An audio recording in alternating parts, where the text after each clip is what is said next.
The San Antonio Spurs are not very good this year. They're currently 12 and 26. They just lost to the New York Knicks. They are have the fourth worst record in the NBA, which is very important for lottery time. Top or bottom four teams have the same odds for getting the number one overall pick, and this year that is going to be Victor Wembanyama. Today we are going to discuss why the Spurs will be amazing if they get Victor Wembanyama. Of these bottom four teams, you got the Spurs, the Rockets, the Pistons, and the Hornets. The Spurs are the only team that is really not that bad.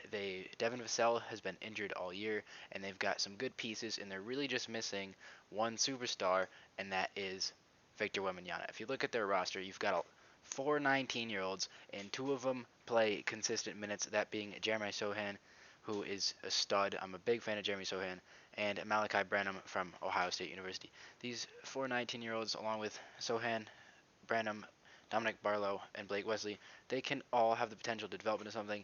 Your best player on the team is either Devin Vassell or Keldon Johnson. Keldon Johnson's 23 and Devin Vassell's 22. These guys are going to be around on the Spurs for a while. They have two guys, Jacob Podol and Josh Richardson, that are most likely going to be flipped at the trade deadline to get more assets. But besides that, this team is ready to go. The biggest piece that this team is missing is a center. You have a good power forward, your 19-year-old rookie, Jeremy Sohan. He's going to be in that spot. Plays a lot like Dennis Rodman. We see him with the green hair and the shooting the one-arm free throws. This guy, to me, he's a mental case, and that's a really good thing to have on an NBA team. You need one guy that all he cares about is winning, doesn't care about his numbers. He's a star, but he doesn't care. It's kind of like Giannis. Giannis is on record saying he's a role player. Jeremy Sohan strikes me as that type of way. He was a winner in college at Baylor, and he's been doing so far. He's not winning in the NBA, but he's clearly putting in the effort. He's making plays, and I'm becoming a big Jeremy Sohan fan. I liked watching him in college. You got Keldon Johnson as your small forward. Keldon Johnson is a really good player in my opinion. He's learning how to score in the NBA. He's been consistently averaging 20 points per game for a good amount of time now. His numbers and just the way he scores the ball, it looks effortless. He's one of those guys that they put little effort into scoring. And the same thing with Devin Vassell. Vassell's a year younger than Keldon Johnson. And he's a bit smaller. He's a guard, and he's your shooting guard. These two in the wings, that guys that can create your own shots, that's amazing for a team to have. It's kind of like these are the two things that the Raptors are missing. If you go check out that video, these guys they're not necessarily 3-and-D guys. They can create their own offense. They can play decent defense, and that's all you ask for them. Greg Popovich is going to take care of the rest. So if you add Wembanyama to a group that Popovich has that he's been coaching up for a year, he clearly still wants to coach. That's why he's here. He knows that he could achieve something great with his team once you add in a superstar. And at the point guard position, you got Trey Jones. I'm a big fan of Trey Jones. I know not too many people are. I liked him in college at Duke. He's one of those true point guards that you don't see too often. But when you have three other good pieces, and if you add Wembanyama to be the good center, you got a good 2, 3, 4, and you add an elite 5. You need a true point guard to orchestrate everything. Trey Jones doesn't care if he has the ball. He doesn't care if he scores. He just wants to win, and having a guy like that is huge.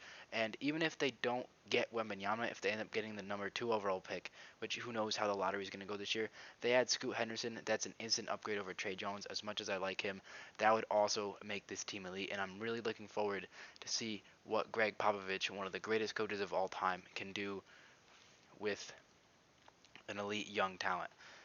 This team moving forward, I really think they can be good. They can flip these guys, like I said, Jacob Podol, Josh Richardson, add some picks, maybe just to make some more moves. Obviously, the way this draft class is, no one's going to be trading down from 1 or 2. If you get those picks, you've hit the lottery. That's why it's called a lottery. But Wembanyama is just absolutely next level. And this is, of the 4 teams that right now are in it, the Magic aren't far out at 14 wins, but OKC's kind of won too many games to where they're kind of out of it. You've got 3 teams with 10 wins, the Spurs with 12, and then the Magic with 14. Of those teams, the Spurs are they've the best roster all around them. Houston's kind of not really there yet. Pistons not really there yet. Haven't seen enough from their young guys. The Hornets are interesting with if they have LaMelo and Miles Bridges. So if you add Wembanyama to that, who knows? But as far as overall talent goes and coaching, it's clearly the Spurs. They've got a really talented roster, a really young roster. Add Wembanyama, they're easily competing for a playoff spot next year.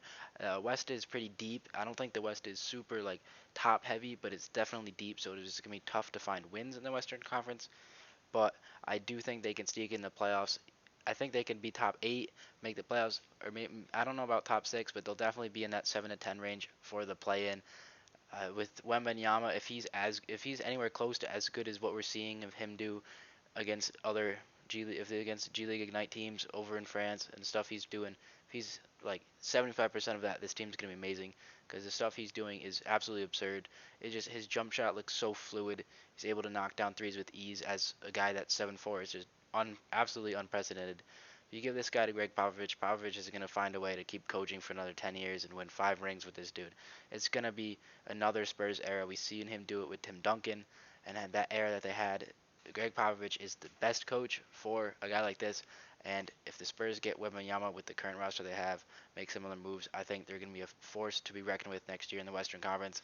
Whatever their preseason win total is, smash the over on that.